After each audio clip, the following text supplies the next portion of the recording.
What's up YouTube? Welcome back to another video. Today I want to share the best chest and back workout and exercises without any equipment. I know a lot of you guys are stuck indoors like we are and you don't have dumbbells or elastic bands or a home gym or anything like that.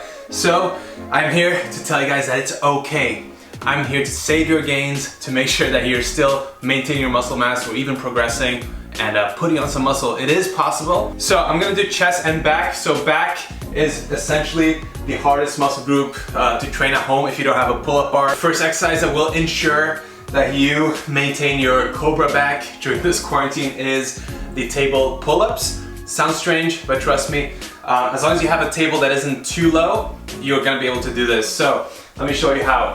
So basically, you sit down on the floor like this, and then instead of just going straight up and down like a normal pull-up, you're gonna put your butt inwards a little bit so that you're in a little bit of an angle, and that way you have way more bigger range of motion, and then you can go half reps at least, right? So obviously not as full range of motion as a real pull-up, but I can already feel my lats working.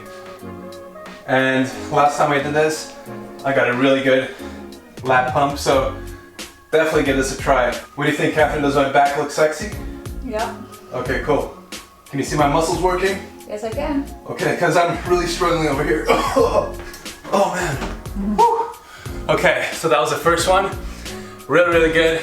And if you're wondering why I'm doing everything shirtless, well, it's because, you know, we all know that my YouTube channel hasn't been doing that well lately, so I transitioned into OnlyFans and just got done with a special edition. So that was the first exercise. The next exercise is gonna be inverted rows, and as long as your table is strong enough, you're gonna be able to do this.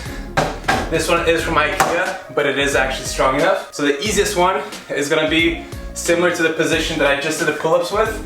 I'm gonna put my legs even further under, and then extend my arms fully, and then, you know, plant my feet on the ground and then go all the way up like this. Or you can even do it one-handed like this to put more stress on one side, and then change hands and do the other side afterwards.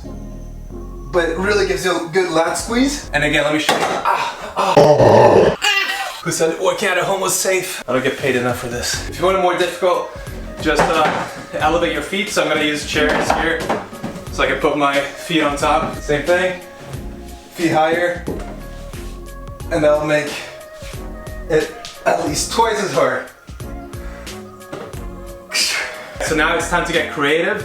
One second, we're gonna get 2 towels, and what you're gonna do with 2 towels is something that I came up with this morning. Catherine is looking at me really strange right now, wondering what's going on. I'm wondering if those are clean towels or dirty towels. They are clean towels. They have to be. Can you use dirty towels? I cannot use dirty towels. They only work if it's clean, because that means I can put you to work afterwards as well. I'm just kidding, that was really sexist. So I have not tested this out at all, so I don't know if it's gonna work, but what you gotta do is make a knot with your towel. It needs to be a big towel, I think. Right, so that's one knot. So let's see how well this works.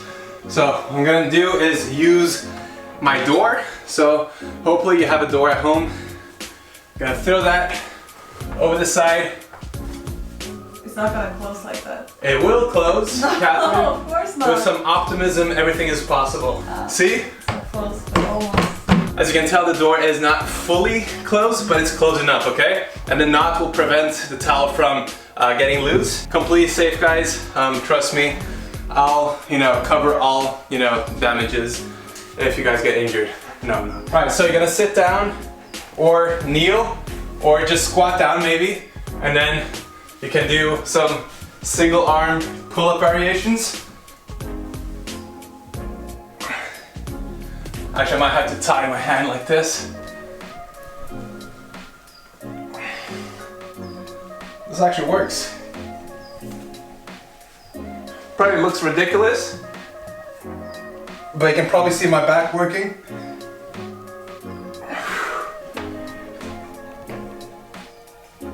What do you think, Catherine? Are you proud?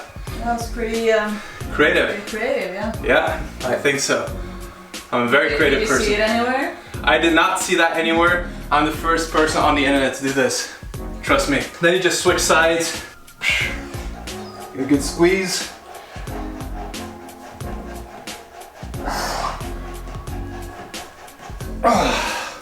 That really works my back. That's amazing actually. Right, so my plan was to do the same with the other towel, to have 2 towels, but to be honest, I'm getting such a good contraction right here that I don't think you need 2 towels. I think it's good enough with 1. Do 1 lat at a time, that's it. The important thing here is not to pull the towel against you, because the door will open that way and it'll smack you in the face. So pull vertically downwards. So my plan was to try a row on the door. That's not gonna work. So what I'm gonna do instead is just make a knot around the table's leg. Try to do some. You need to have a really strong table though for it to work. You need a. Oh wow, this is not strong enough. I might break the whole thing. Maybe under the sofa. What do you think, Catherine? All right, so I managed to put, you know, the towel between one of the sofa legs and have equal lengths on both sides. And to make sure that I'm not dragging the whole sofa with my body weight, I'm gonna put one leg on the sofa to create resistance. So all you gotta do is slide back and forth. No! I broke my sofa. Yeah. Oh no. You guys owe me a new sofa. Everything I do for you, you don't even hit the like button. I think this would work on a sofa that is not from IKEA. This is an IKEA sofa, but you can give it a go, see if it works for you. Definitely didn't work for us. All right, so last back exercise that I'm gonna show you guys right now are bodyweight rows. So I've seen a couple people on Instagram do this. So to put less stress on my elbows, I'm gonna be doing on top of 2 pillows. You can use socks or, you know, plastic bags or whatever. I'm just gonna be using some small pillows with love hearts because I'm a lovely person. And what you're gonna do is squeeze your elbows together and kind of press up forward so that your body, you know, elevates like this. And then down again.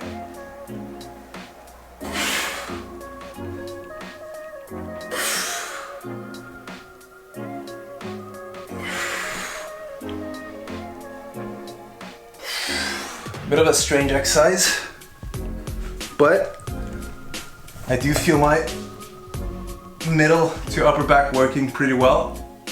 Yeah, that does work. A little bit of an awkward position. Weird exercise to get used to, but if you have no equipment, you gotta get creative and you gotta learn these new things. But this is definitely an exercise that is possible to overload your muscles with, so give it a go. All right guys, let's move on to chest.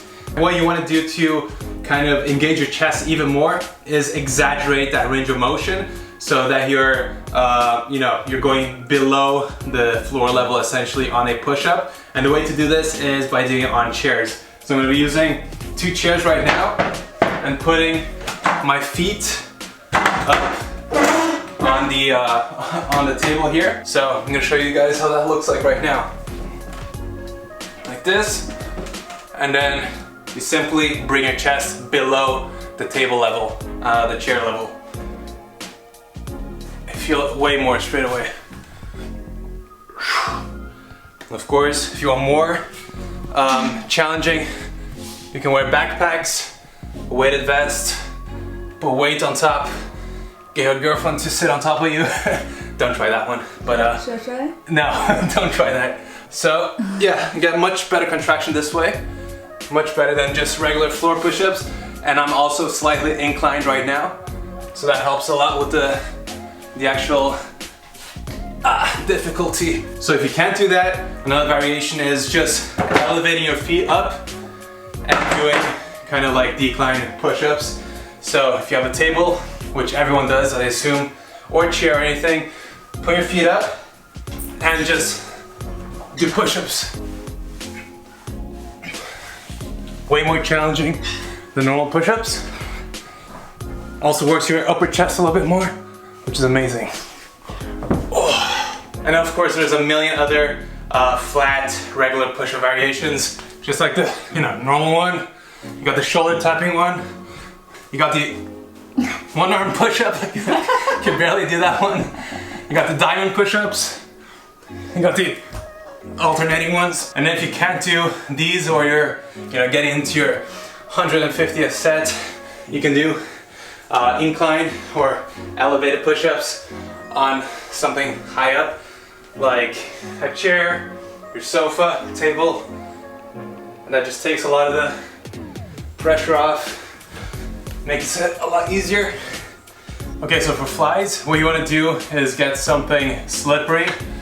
This floor, they're tiles, they're not slippery at all, so I have to use Noah's precious teddy bear, unfortunately. Hopefully he doesn't see it. Yeah, anything slippery that's gonna help one arm extend outwards while the other one goes for a normal push-up position. You start off same position, and then you slide that one up, and then slide it back up.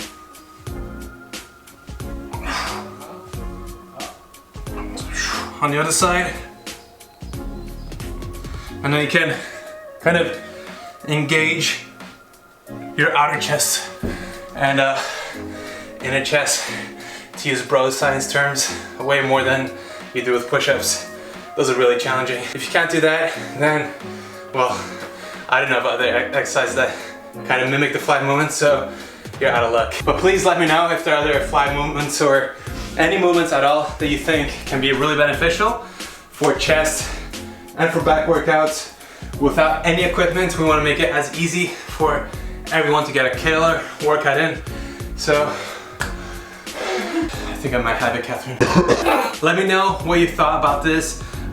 Yeah, I mean, we're stuck here, so we're trying to do our best as well to keep in shape. We're not even allowed to leave the house, so I get here frustrations, but hopefully this video helps out, gives you some ideas of how to hit those difficult muscles and how to overload them without any equipment at all. So if you did enjoy that, send it to a friend who needs to work on the back gains and chest gains, and let's just help each other out, all right?